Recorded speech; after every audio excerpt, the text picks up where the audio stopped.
Isang mapagpalang gabi po at isang mapagpalang bagong taon po sa bawat isa. Welcome po sa ating unang MP3 ngayon po nga buwan ng January. Salamat sa Diyos sapagkat magkakasama po tayo ngayon pong gabi. And I'm sure ang Panginoon po ay may inihanda po ulit sa atin. Hindi lamang ngayon pong gabing ito, kundi sa mga susunod pa na mga Miyerkules, katulad po ng ginawa niya sa atin noong 2024 sa mga instructions na kanyang binigay sa atin, ganyan din po ang gagawin sa atin ng Panginoon ngayon pong taong ito. Kumusta na po ang bawat isa? I hope na tayo po ay naka-adjust na, no? Naka-recover na sa hangover ng bakasyon, ng celebration natin ng Christmas at ng New Year. At ang bawat isa po ay set na para harapin ulit ang mga hamon, mga blessings na inilaan ng Panginoon sa bawat isa sa atin. Kaya ngayong gabi mga kapatid, atin na pong buksan ang atin pong mga Bibles. Sa 2 Timothy chapter 4 verse 21. 2 Timothy chapter 4 verse 21. Ang sabi po dito, do your best to get here before winter. Eubulus greets you, and so do Pudens, Linus, Claudia, and all the brothers. Pagpalain po ng Panginoon ang pagkabasa ng kanyang salita, tayo po'y manalangin. Panginoon, salamat po sa pagkakataong ito na inyong pinagkaloob sa amin. Salamat po sapagkat ginabayan mo kami noong nagdaang taon. At alam ko po ngayong gabing ito at ngayong bagong taon na ito ay kami po ay patuloy na inyong gagabayan. Kung paano mo kami tinuruan noon, Panginoon, ang dalahan ko po, turuan mo ulit kami ngayon at Lord, tulungan mo kami na ito'y maiangkop sa aming buhay, makita namin ang kahalagahan nito sa pang-araw-araw naming pamumuhay. Panginoon, samahan mo na kami sa aming pag-aaral sapagkat lahat ng ito'y dalangin namin sa pangalan ni Jesus. Amen. Dito po sa ating bansa ay meron pong 2 seasons lamang. Sapagkat tayo po ay nasa tropical country. Ito po ay dry season at rainy season, tag-init at saka tag-ulan. Pero sa bandang west po ay meron po silang 4 seasons at alam na alam po natin yan. Springtime, summer, autumn or fall, and then winter. At tayo po mga Pilipino, tayo po ay naghahangad na sana magkaroon po ng snow dito po sa ating bansa. Although, pag nagkaroon ng snow dito sa ating bansa, ay talagang makikita po natin yung tinatawag na global warming sapagkat dito nga sa tropical countries, ay hindi nagkakaroon ng snow. Kaya tuwing Pasko ay makikita lang natin yung mga artificial na mga snow, lalo na sa mga lugar na malalamig katulad ng Baguio. Salamat din po sa Diyos sapagkat isa po ako sa mga pinalad na makakita talaga ng tunay na snow. Nung ako po at ang aking family ay nakapunta sa Germany. At doon po nakita namin yung makapal at maputi na snow. At napakaganda, napakasaya po namin. Talagang nung makakita po kami ng snow, talagang ako ay lumabas, ako ay humiga, aking tinikman anong lasa ba ng snow, at aking tinext ang aking mga kapatid na nakakita na ako ng snow sapagkat yan talaga ang ating pangarap. Pero ang napansin ko po, after few days na nag-i-snow, makapal ang snow, ay hindi na ito nakakatuwa sapagkat ang hirap maglakad. Sapagkat kailangan ng 4 na layers ng inyong damit para ikaw ay makapaglakad ng ayos, para hindi ka lamigin sapagkat the moment na kulang ang iyong damit ay talagang maninigas ka sa lamig. In fact, pag lumalabas kami noon, parang ang aming tenga ay ngimay na, wala nang pakiramdam sa sobrang lamig. Sa madalit sabi, sa una talagang nakakatuwa na panuorin ang snow sapagkat ito ay all white. Pero habang tumatagal ay nahihirapan na tayo, lalo na siguro sa mga may edad na. Marami nang nararamdaman, masakit po sa mga kasukasuan, pagka sobrang lamig ng kapaligiran. Ang atin pong pag-uusapan ngayon pong gabing ito ay tungkol sa pakiusap ni Apostol Pablo kay Timoteo na pumunta or dalawin siya bago magtaglamig. At ang akin pong panalangin ngayong gabi, dito po sa pakiusap na ito ni Apostol Pablo, ay makita po natin ang kahalagahan ng oras, kahalagahan ng hindi pagpapaliban ng mga dapat natin pong gawin. Sapagkat sa gabing ito, naniniwala po ako no po, noong 2024 or yung mga previous years pa, marahil ay marami tayong pinanghihinayangan, marahil ay marami tayong hindi nagawa, no? Nalulungkot tayo. Kaya salamat sa Diyos sapagkat pinaabot tayo ngayong 2025, sapagkat naniniwala po ako na ang dahilan bakit tayo pinaabot dito ay para matapos natin yung mga dapat po nating gawin. Kaya ngayon pong gabi, pinamagatan ko po itong ating mensahe, Come Before Winter. Come Before Winter. Pumunta ka dito bago magtaglamig. Ito pong 2 Timothy ay sinulat po ni Apostol Pablo noong 67 AD or 64 to 67 AD.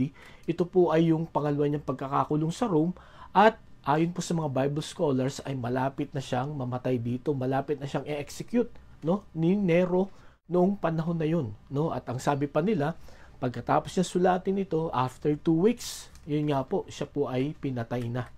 Pinugutan po siya ng ulo. At kung babalikan po natin at titingnan, ito pong sinulat niya dito sa verse 21, no? Marahil alam na ni Apostol Pablo, no, na malapit na ang kanyang katapusan, no?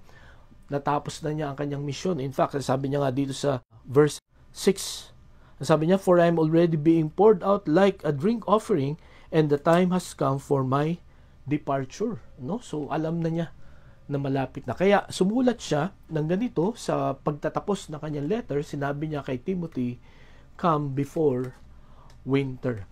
Mga kapatid, ngayong gabi, meron po tayong tatlong makikita na mahalagang dahilan bakit sinabi niya ito at bakit ito mahalaga sa kapanahunan natin ngayon. Itong statement niya o request niya, no, na come before winter. In fact, sabi niya dito, do your best to get here before winter, no? Gawin mo lahat ng makakaya mo para makarating ka dito, no, sa Rome. Kaya lang napakahirap po ng time na 'yon, ano, sapagkat ang Ephesus, no, ay napakalayo sa Rome. Siguro dahil sa hindi naman advanced pa noon ang technology, no, wala nga pang eroplano, siguro mga months ang aabutin or weeks para makarating doon si Timothy. At ang iniisip ko pa nga dito, gaano kaya katagal nakarating itong pangalawang sulat ni Apostol Pablo kay Timoteo, no? Buhay pa kaya si Pablo nung natanggap ito ni Timothy? Kaya nga ang sulat na ito ay nagpapakita ng kahalagahan ng oras. At ngayon po mga kapatid, ngayon tayo po ay nagsisimula sa atin pong bagong taon. Nawa makita po natin ang mga dahilan kung bakit kailangan na tayo ay makarating bago magtaglamig. May tatlo tayong makikita na pwede po nating i-relate sa atin pong buhay, no? Na dahilan kung bakit sinabi ito ni Pablo kay Timothy. Ang una po na gusto ko pong makita natin dito, today's opportunities might not come tomorrow. So yan po ang una, no? Come before winter, no? Because today's opportunity might not come tomorrow. Ang ibig mong sabihin, kailangan may gawin ka, Timothy, no? Sapagkat baka yung opportunity mo ngayon, no, hindi mo na siya makita bukas. Di po ba? At alam niyo po mga kapatid, ngayon po nga gabi, gaya ng sabi ko kanina, marahil nung 2024, marami tayong mga hindi nagawa na dapat gawin. Marami tayong dapat makausap na tao pero hindi natin nakausap. Marami tayong mga dapat puntahan pero hindi natin napuntahan. Ang nakakalungkot, kung ang dahilan kung bakit hindi natin sila napuntahan ay sapagkat iniisip natin na andyan lang naman sila, no? May uunahin muna akong iba. Okay? Dito po sa pakiusap na ito ni Apostol Pablo, nung sinabi niyang come before winter or do your best, no, to come here before winter, ang ibig sabihin kung may mga appointment kang iba, no, kung meron kang mga gagawin, pwede bang i-cancel mo muna at pumunta ka dito. Kasi nga, itong si Apostol Pablo ay malapit ng mamatay. May mga panahon po sa atin po mga buhay na para bang minsan yung atin po mga dapat po nating gawin, no, ay parang ini-ignore po muna natin, no, sapagkat yun nga, alam natin na andyan lang naman yan. Di po ba? At to be honest with you, isa po ako doon, no, na madalas ay nagwawalang bahala, no? At ang nakakalungkot pagka ganito, no po ang ating pong practice. Bago mo gawin yung mga dapat mong gawin, ay malaki na ang problema, no? Mas mahirap na, mas komplikado na. Naalala ko po noong yun nga po, nagkaroon ako ng ACL or problema sa tuhod nung akin po itong pina-MRI, no po. Ang sabi ng doktor, merong tama na yung iyong tuhod, yung litid mo sa tuhod. At actually, hindi pa naman siya putol, no? Kumbaga, pwede mo pa yung tiisin. Kaya lang, kung ako sa'yo, no, bata ka pa naman, no, habang maliit pa, ipa-repair mo na. Huwag mo nang intayin na lumaki pa o maputol pa yung litid na yan, saka mo siya ipapagamot, no, o ipapa-opera. Mas malaki na ang damage, no, mas mahirap na ang recovery kasi baka matanda ka na nun. Kaya, yun nga ang aking ginawa, no? Pinaayos ko na agad siya. At salamat sa Diyos sapagkat, yun, naayos naman, no, although sumasakit pa rin siya, pero mas maayos ang lakad ko ngayon kaysa kung hindi ko siya ipinaayos or inintay ko na lumaki muna yung damage. At marami po sa atin ang ganun, ano po? Marahil sa ating pag-aaral, sa ating trabaho, no? May mga bagay na ini-ignore po tayo. Dahil iniisip natin na naandyan lang yan. Maging ang ating pong kalusugan, no? Minsan hindi natin inaalagaan ng husto kasi feeling natin, lalo na pag bata pa tayo at malakas tayo o walang nararamdaman, feeling natin matagal pa ang ating pong buhay.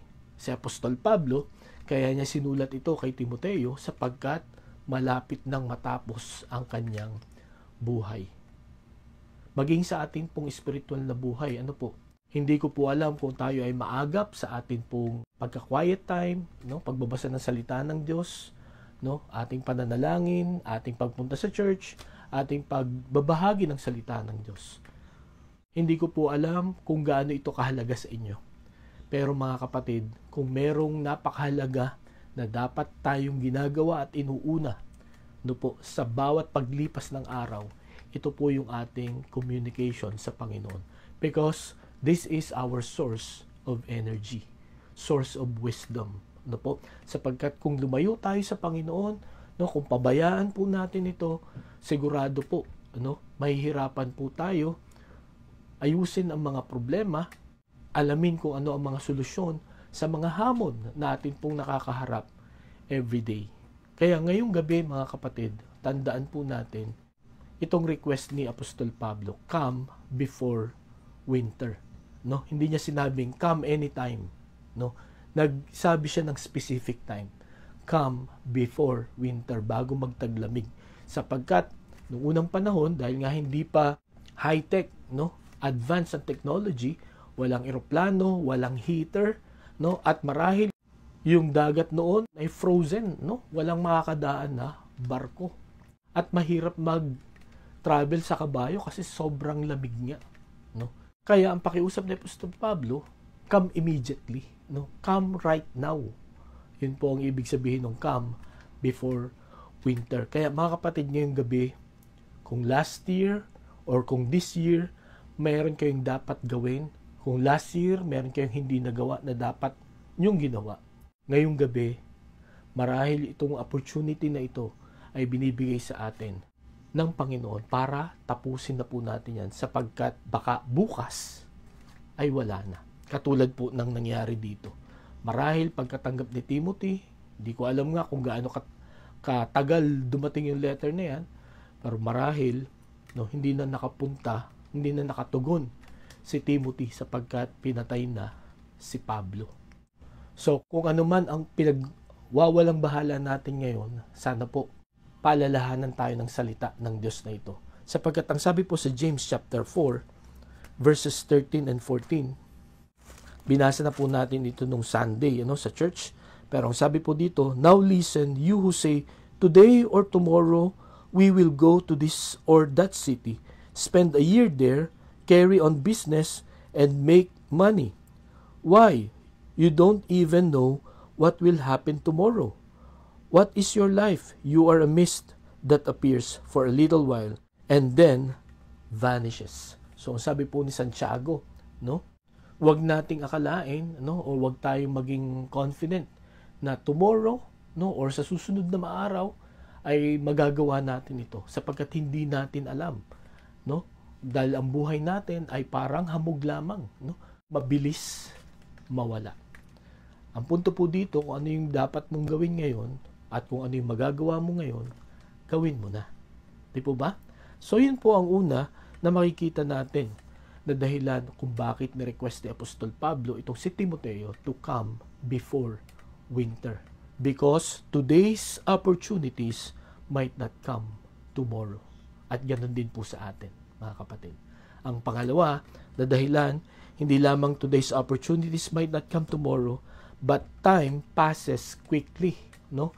Ang oras ay mabilis lumipas, no? Sa kabisihan natin, no, dahil sa marami tayong mga ginagawa, mamamalaya natin, no, na nakalimutan na natin, no, lumipas na pala ang panahon na yung importanteng bagay sa buhay natin ay nakalimutan na nating gawin. Naalala ko po nung dumalaw sa amin yung aking ate, no, doon po sa Germany, dinalaw niya kami, siya po ay galing sa States, at nagulat siya sapagkat ang dami naming relo. Ano po? Merong relo sa sala, merong relo sa kwarto, merong relo sa CR, ano po? Merong relo sa bodega. At ang nahirapan siya ay nung gabi sapagkat naninibago siya, no, hindi siya makatulog. So naririnig niya lahat ng tunog nung relo, no? Kaya sinabi niya sa amin ng umaga, napakarami niya namang relo. Ang sabi ko lang sa kanya, mahalaga sa amin ang oras, no? Ayoko na malilate kami, no? Ayoko na mauuna kami, ayoko na may masasayang na oras. Kaya dapat kahit saan ka tumingin, no? Or dapat pagka kailangan mong malaman ng oras, dapat makikita mo siya. At yun po ang dahilan kung bakit po kami naglagay ng maraming relo sa paligid namin, no? Para walang masayang na oras sapagkat ang oras ay mabilis lumipas. Marahil itong sa FB ay lagi pong nagpa-flash din sa inyo, no, yung picture nyo noon at saka yung picture nyo ngayon, katulad po ng picture na to. Okay? At alam niyo every time na tinitingnan ko yung picture namin, no po, ay isa lang po ang aking nasasabi. Napakabilis lumipas ng panahon. Di po ba? Nito na lamang last 2 weeks po ng taong 2024, no? Lalo na yung countdown, no, ng Christmas at saka ng New Year, di ba? Parang gusto nating pigilan kasi napakabilis.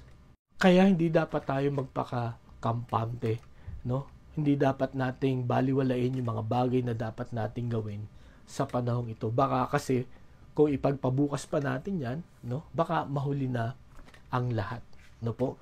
Last year ay sinikap natin na pag-aralan, ano, at maunawaan at gawin, no, na ibahagi ang salita ng Diyos habang naghihintay pa tayo sa muling pagbabalik ng Panginoon sapagkat hindi natin alam kung kailan siya babalik, di po ba? Pero titingnan natin yung mga signs na kanyang muling pagbabalik ay masasabi po natin na anytime He could come, di po ba? Kaya mga kapatid, sa oras na meron po tayo, no, because time passes quickly, dapat po samantalahin natin ang bawat opportunity na darating po sa atin. Ang sabi nga po sa Colossians chapter 4 verse 5, be wise in the way you act toward outsiders, make the most of every opportunity, no? So maging marunong daw po tayo, no, sa kung paano tayo kikilos, lalo na sa sanlibutan ito, lalo na sa mga tao na hindi pa nakakilala sa Panginoon. At ang sabi pa niya, samantalahin mo ang bawat pagkakataon.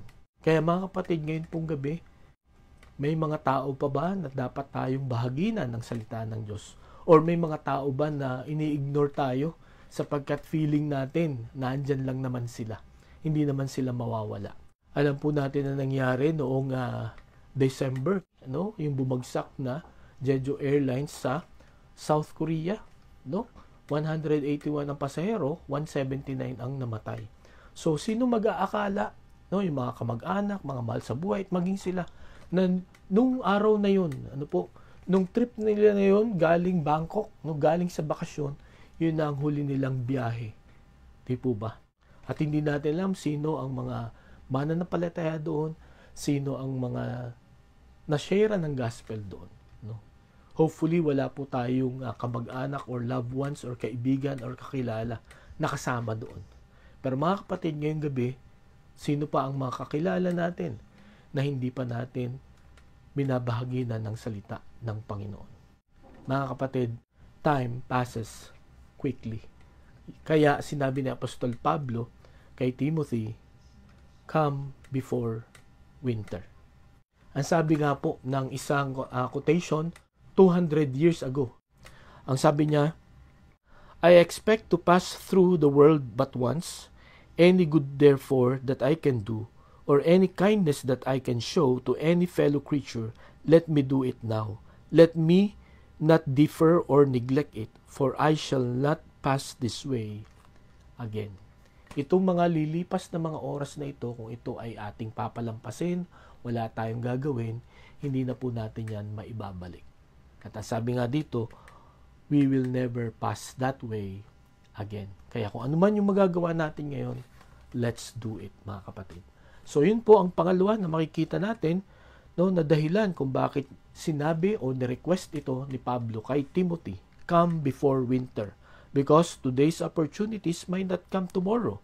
Secondly, time passes quickly. And then third, at ang panghuli, tomorrow might be too late.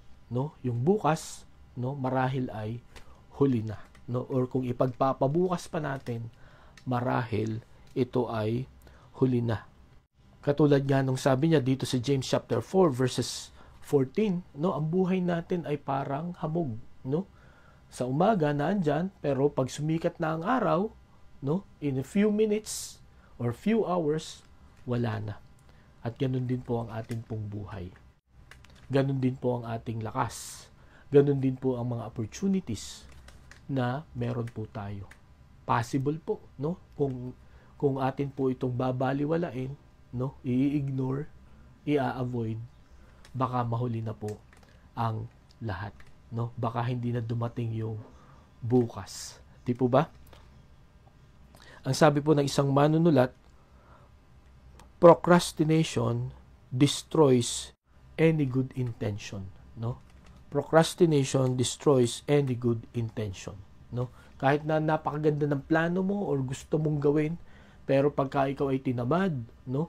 Or katulad ng trademark ng mga Pilipino, no, na mamaya na or manyana habit ng mga Pilipino, baka hindi mo na maibigay, no? Gusto mong tumulong, gusto mong mag-share ng gospel, gusto mong ayusin yung inyong mga relationships, kapabukas-bukas natin, ay baka hindi na siya dumating. Kaya ngayong gabi, mga kapatid, meron ba tayo mga relationships na dapat ayusin? Meron ba tayong mga tao na dapat ay patawarin natin? Meron ba tayong mga kasalanan na dapat nating bitawan, isuko sa Panginoon or itigil? Ano po? Meron pa tayong mga mahal sa buhay, ano po, na dapat nating sabihin ang aral, ang mabuting balita ng kaligtasan. Ang sabi ni Apostol Pablo, come before winter. I hope and I pray ngayon pong gabi that we will do it before winter, bago mahuli ang lahat. Binigyan po tayo ng panibagong taon ng Panginoon para maging maayos po yung mga hindi natin naayos nung nakaraang taon. Lalo tigit po ang relationship natin sa Panginoon. Meron po ba tayong mga ipinangako sa Kanya na hindi pa natin natutupad? I believe this evening and this year is the best year for us to fulfill it, to do it. At nawa ito'y matanim sa atin pong puso. Today's opportunity might not come, time passes quickly, and tomorrow might be too late. Mga kapatid, please come before winter. Tayo po'y manalangin. Lord, salamat po sa inyong paalala. Salamat po kay Apostol Pablo na maging sa huling sandali ng buhay niya ay pinalalahanan pa rin niya si Timoteo kung gaano kahalaga ang oras. na kung ano ang mga dapat gawin habang may opportunity, may pagkakataon pa. Salamat po sa 2025 na binigay mo po. Alam ko po na may mga ipapagawa ka sa amin. Lord, tulungan mo kami na gawin yun. Huwag na namin itong pagtagalin pa. Huwag na namin itong ipagpabukas. Huwag na namin itong ipagpasakana. Ito ay gawin na namin, Panginoon, sa lalo't madaling panahon. Again, kung meron po kami na mga kakilala, kaibigan, mahal sa buhay, na hindi pa nakakilala sa inyo, Lord, ang prayer ko po, ma-share namin ang mabuting balita ng kaligtasan. Salamat sa inyong salita, salamat po sa buhay, salamat sa kaligtasan. Ito ang aming dalangin sa pangalan ni Jesus. Amen. Maraming salamat po sa inyong pakikinig. Pagpalain tayo ng Panginoon. Magandang gabi po sa bawat isa and Happy New Year!